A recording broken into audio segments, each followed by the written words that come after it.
Olá, meu nome é Júlio Vaz e estamos aqui para fazer comentários sobre o crime de desobediência previsto no artigo 330 do Código Penal.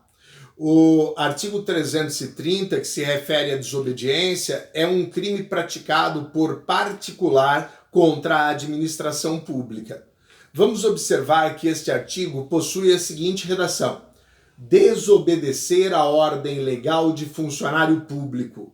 Ora, vamos fazer alguns comentários aqui, já olhando as elementares do tipo penal neste seu preceito primário. Desobedecer. O desobedecer é o não atender, o não realizar aquilo que está sendo determinado. É o não fazer. Desobedecer a ordem. Lógico, ordem não é solicitação, ordem não é pedido, ordem é determinação, é obrigação. Desobedecer a ordem legal. Legal. Esta ordem tem que encontrar amparo no nosso sistema legal, no nosso sistema de normas. Ou seja, a legalidade terá que ser formal e substancial. Uma ordem, ela pode até ser injusta, mas ela não pode ser ilegal, porque se ilegal, teremos a atipicidade do crime de desobediência. Desobedecer a ordem legal de funcionário público. Observo, funcionário público, os senhores encontram o conceito sobre quem seja na norma penal não incriminadora e explicativa lá do artigo 327 do Código Penal. Este funcionário público que aqui falamos tem que ser aquele funcionário público com competência funcional para dar cumprimento à ordem que aqui estamos discutindo estar sendo desobedecida. O dispositivo, no seu preceito secundário, faz a previsão da pena. Pena, detenção de 15 dias a 6 meses e multa. O dispositivo faz uma previsão cumulativa de pena privativa da liberdade, da espécie de detenção, e de pena pecuniária, a multa. Mas muito nos interessa observar a pena privativa da liberdade, pena de detenção de 15 dias a 6 meses. Nós podemos observar que toda vez que a pena máxima de uma infração penal não excede a 2 anos, nós estamos falando de uma infração penal de menor potencial ofensivo. Ou seja, a prática do crime de desobediência é um crime de competência do Juizado Especial Criminal, conforme previsto na Lei 9.099 de 1995. Observo com os senhores que temos como objeto jurídico neste crime a administração pública, especialmente o cumprimento de suas ordens. As ordens da administração devem ser cumpridas. Então, temos um tipo penal que tutela, protege, para que a administração pública veja as suas normas legais cumpridas. Pode ser sujeito ativo deste crime qualquer pessoa. O tipo penal não estabelece uma qualidade especial, ou seja, não há uma previsão de qualidade para o sujeito ativo. Temos aqui um crime comum, pode ser realizado por qualquer pessoa. Alguns questionam: poderia o funcionário público realizar este crime? E respondemos que sim. Estando o funcionário público despido da sua qualidade de funcionário público, ou seja, embora funcionário público em relação a aquele ato, ele age como particular, ele pode ser sim sujeito ativo do crime. E quem será o sujeito passivo? Ora, o sujeito passivo será o responsável pelo nosso ordenamento jurídico, ou seja, o Estado. O Estado pode apresentar-se para os senhores aqui como sendo a União, como sendo os Estados-membros, como sendo os municípios ou o Distrito Federal, mas estaremos vendo uma entidade da administração pública responsável pela normatização. Vamos verificar com os senhores, dentro deste contexto, que este crime tem por elemento subjetivo o dolo.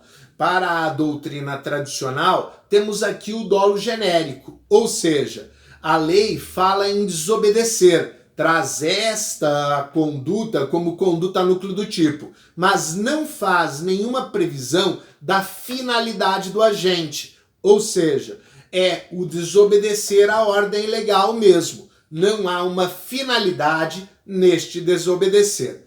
Este tipo penal não admite forma culposa, ou seja, o fato de alguém desobedecer uma ordem por não compreendê-la, por entendê-la de forma incorreta, não faz com que esta pessoa esteja incursa no crime de desobediência.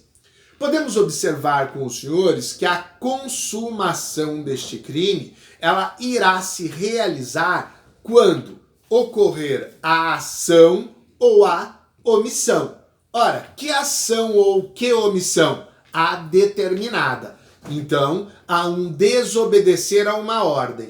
Esta ordem poderá estar determinando que o sujeito ativo não realize determinado comportamento.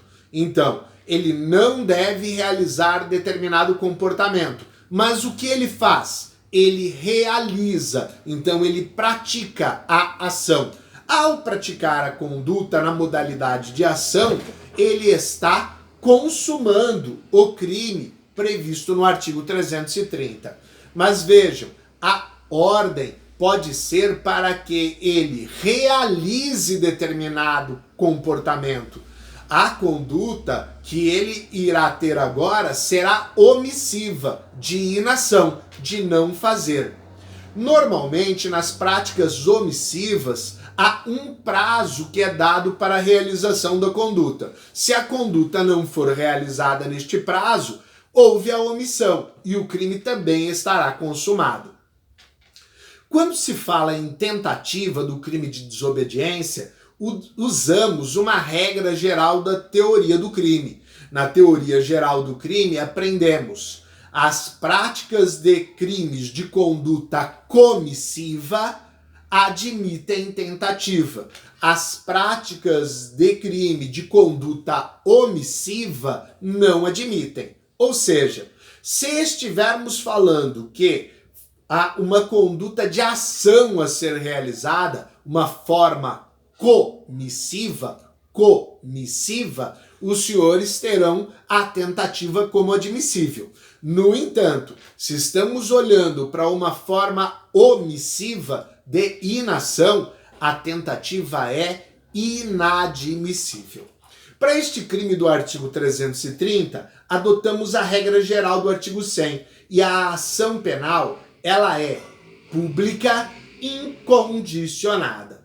Gostaríamos de acrescentar alguns comentários. Por exemplo, vamos observar com os senhores que norma que determina responsabilidade civil ou determina responsabilidade administrativa só admite o crime de desobediência quando expresso. Então tem que estar expresso na lei para que possa haver admissão do crime de desobediência.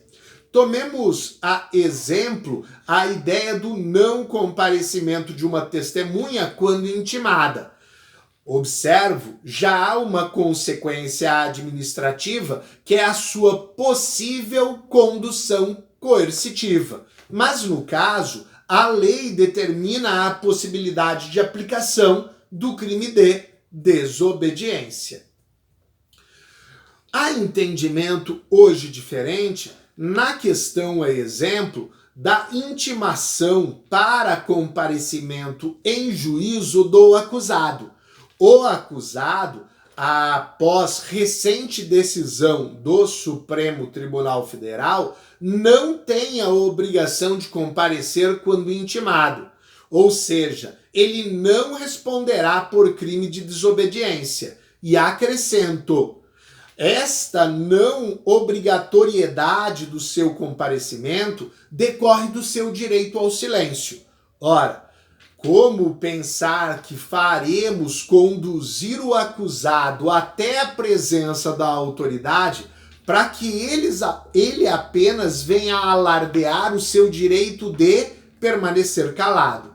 Por esta razão, não há a aplicação de desobediência pelo não comparecimento do acusado, quer na fase policial, no inquérito policial, quer na fase judicial, seja ele intimado para ser interrogado, para realizar a cariação, reconstituição ou até mesmo reconhecimento. Ou seja, ninguém é obrigado a produzir prova contra si mesmo. Na mesma ordem, nós poderíamos lembrar que a realização do etilômetro, que é utilizado e inclusive conhecido de forma mais popular como bafômetro em diversas operações policiais, ele, ao haver recusa do condutor a quem é solicitado, não pode gerar o crime de desobediência, pois, mais uma vez, estaríamos olhando para a questão do indivíduo tendo que produzir prova contra si mesmo, o que não é admissível no nosso sistema. São apenas alguns comentários sobre o crime de desobediência. Muito obrigado por sua atenção.